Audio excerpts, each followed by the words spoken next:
Hey, Vegan Raw Fitness family, how are you? It is Elon Bomani, and I'm here to answer your questions. We got a wonderful group out there. We got 1,000 people. Send out a lot of love on in our vegan, raw fitness Facebook group. It's growing, it is thriving. So we appreciate all you new members out there. We're sending you light and love and a lot of health and wealth to you. And also we got over 1,000, folks on our vegan raw fitness channel on YouTube. So subscribe, become a member both, and I promise you get a wealth of information. So for those of you who have done it, here's your good deed for the day. I'm going to answer some questions that I get, and this is the best way to do that is via this channel. One of our members asked me the question, number one, if since I am raw vegan, do I sometimes eat some vegan foods, or am I completely 100% raw vegan?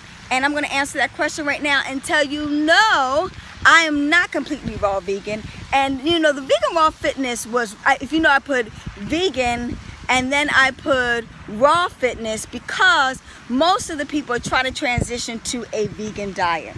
I've been into this vegan wonderful game for 41 years, ladies and gentlemen. So I've tried it. I went through every transition. I'm talking about from vegetarian to lacto-ovo vegetarian to pesco-polo vegetarian to vegan raw, okay? I've been through it all because I started out when I was 9 years old.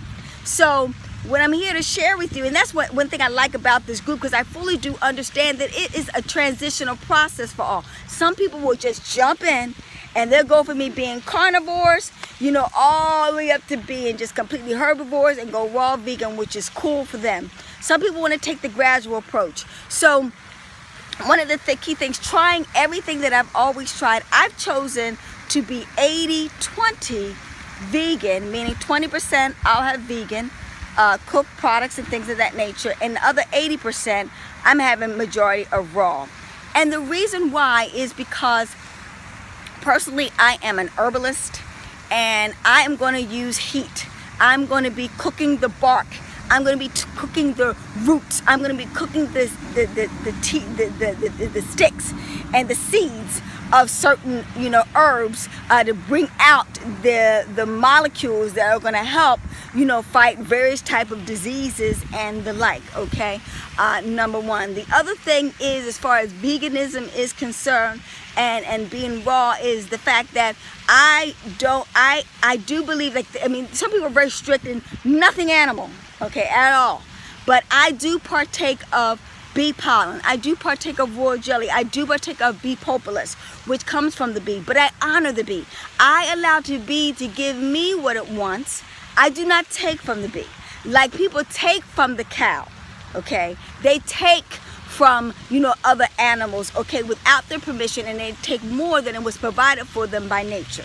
So I don't believe in that. That's why I believe in honoring the plants or the insects and things of that nature that provide us, because there is some nutritional value in a lot of these other resources that are available to you. So that may go against a lot of what a vegan raw is all about, okay? The other key factor is that I teach this. So I really am trying to encourage people. So I've got to taste a lot of these foods that I'm making, especially the vegan cooked foods and the like, etc. I'm training my kids to become very good vegan, chefs and the like. They're really good. And to be honest with you, they're kicking and screaming into becoming raw. So I'm tasting, I'm testing, and things of that nature. And I strongly believe never, ever be fanatical or extremist about anything, because you can change all of that good stuff into bad stuff when you overindulge and do it, okay? So what I like to do is create a nice medium, a nice balance, etc. But I'll be the first to tell you, I think the best diet to be on is a raw vegan diet. I know when I'm raw vegan, my body is up to the optimum level as far as health is concerned, especially with me dealing with my whole situation as far as healing myself of cancer and healing myself of lupus. I know when I am majority raw, I have no healing challenges. But when I start to revert back and I may eat a little bit of processed,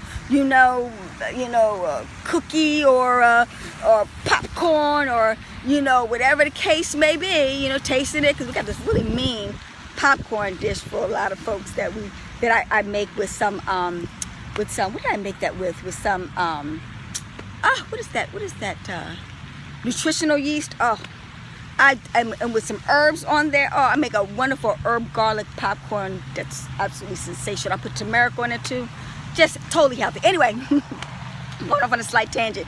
As you know, I absolutely adore it. Also, I travel all over the world, and I've been to every vegan, raw food type of restaurants and the like. So I like to taste their, recipes in order to create and prepare for my vegan as well as vegan raw dishes, etc. So, because my thing is, I'd rather have people, come into the area of vegetarianism and veganism than eat a typical American standard diet. So I want to encourage people to do exactly that, okay? So that's one of the reasons why, okay?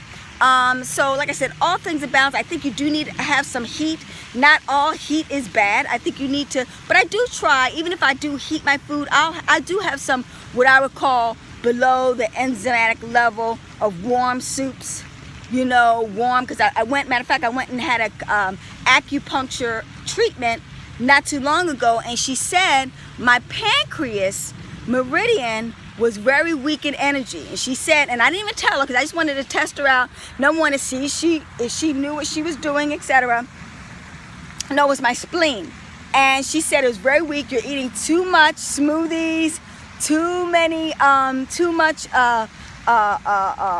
green juices, and I didn't say a word to her that I was on at the time I was on my vegan raw fitness fast, but I was only juicing and I was partaking in nothing warm, and she told me I need to bring some more warm to my body and to my system. So that's why I try to honor the body. I try to balance the difference between the two. Like I said, not all heat is bad. You're going to need it for some type of things. So I really think an 80-20 is realistic, is very doable, and very healthy for most people. But then I'll go I'll go all summer and be completely, unadulterated, 100% raw, because it's already heated. It's that time of the season. Now we're going to go into fall and winter, and when it's cold outside, you kind of need some things to warm up the body. So you some ginger and cayenne and the like. And that's when I probably have I'll dehydrate a nice little stir fry, but once again, keeping it below the 115 degrees or 113 degrees where the enzymes start to die off. So I try to really just heat it just a little bit. I don't try to boil it and kill it and let it be passed out and flipped over, as far as, vegetables are concerned. Once again, all things in balance, okay? And like I said, I'm a tea fan. I like to warm the body up periodically. So I think that it's important to do those type of things, okay? So I hope that answered your question. I hope that everyone that's involved with vegan raw fitness, I hope you're enjoying yourself, and I hope you be gracious. This is an environment where we're here to guide, nurture, and support you. We're not here to criticize. We're not here to judge you. We're not here to be fanatical about this whole journey that everybody is trying to be on. Because I know a lot of vegan raw foodists, and I see a guru now, and he doesn't look healthy at all. Bless his heart. He looks very sickly, because I think his body is out of balance because he's not balancing his diet by being extremist about what he's doing. I'm finding a lot of vegan raw foodists looking very old, very haggard, and very unhealthy, okay? So what I really try to do, I try to balance it. I try to work with the body. I really try to listen to the body. Okay, because everybody's from different climatic regions, everybody's from different lineages and the like. So you gotta always take, I can't stress it, take things in balance. Me coming from more of an African American, Native American type of heritage and background, I try to adhere to the foods that they ate back in ancient times when they studied the intestinal, foods of the stomach of the mummies, and they found out that the mummies ate grains, legumes, seeds, nuts, okay, and herbs, and just a little bit of dried fish, naturally dried fish that they pulled out of the Nile River and they let dry by the sun, and they partook of that as a condiment, okay? But majority of their diet, 90% of their diet, was of a herbivore type of dietary regime. And they periodically, throughout the year, in a season, would have it, but majority of the rest of the year and in the season, they did not partake of it. So I highly recommend a majority 80-20 vegan raw or raw vegan dietary regime. So I hope that answers your question. I hope everybody's enjoying life. Tell me your vegan, raw story. Tell me your goals and your dreams. You can definitely send me a video, or you can send me a post, or put a comment below. You can agree with me, you can disagree with me. Give me your point of view. I'm really curious to know how it is working for you, okay? Love you. See you at the top, and more importantly, I see you healthy. Oh, look at that. I just now saw a beautiful butterfly cascade around me. Boy, I've just now been blessed. You be blessed too. Bye-bye now.